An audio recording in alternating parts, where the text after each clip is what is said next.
You are driving down the freeway in your brand new smart car. There is a truck in front of you, an SUV to your left, and a motorcycle to your right.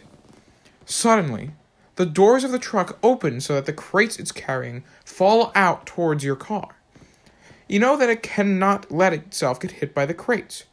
If it does, by Newton's first law, the box would want to stay in motion, so the windshield of your car would prevent it from doing that, causing it to smash and then crash into you.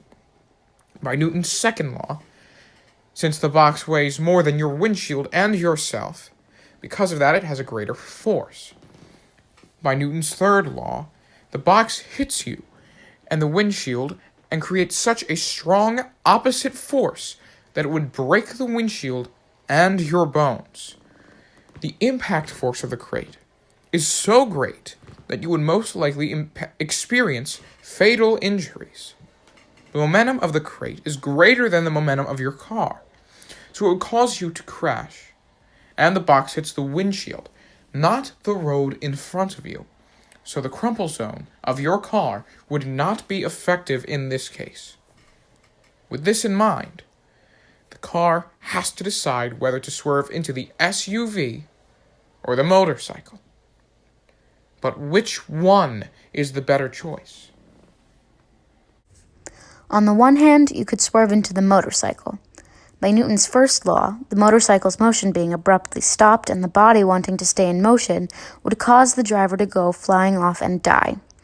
By Newton's second law, the accelerations are about the same, but since the car is much more massive than the motorcycle, it has a much larger, more fatal force. By Newton's third law, the car hits the motorcycle with such a great force, the opposite force would be so great that the motorcycle would be totaled. The momentum of the car is greater than the momentum of the motorcycle, meaning that the motorcycle would experience such a great change in momentum that the driver would fly off and become mortally wounded.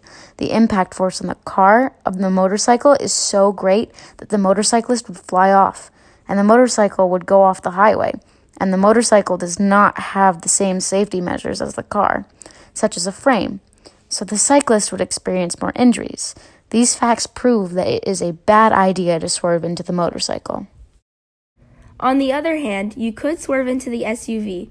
By Newton's first law, the SUV is in motion and wants to stay in motion, but the driver would not fly out because of the seatbelt. By the second law, the acceleration and mass of both cars are very similar, so the forces that both vehicles experience are roughly the same. By the third law, the opposite force of the car is not enough to destroy the car and send it off the highway, nor is it enough to send the driver flying out. The momentum of both cars are about the same, so there would be much less of a change in momentum, which would be safer for everyone. The impact force is still great, but since the SUV is massive, it does not have as much of an effect on the SUV as it would on the motorcycle. And the crumple zone of the car and the frame of the SUV would protect both drivers involved. This would mean both parties would only suffer minor injuries. By considering these facts, it is obvious that the logical conclusion is to program the car to hit the SUV instead of the motorcycle.